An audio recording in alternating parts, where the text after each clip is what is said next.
మాజీ మంత్రి విడుదల రజనీకి ఏపీ హైకోర్టు స్వల్ప ఊరటనిచ్చింది.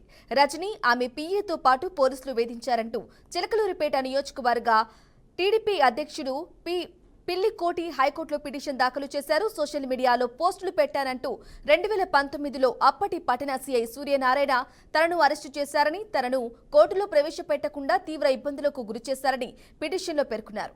ఇక విడుదల రజనీ ఆదేశాల మేరకే ఇదంతా జరిగిందని తెలిపారు.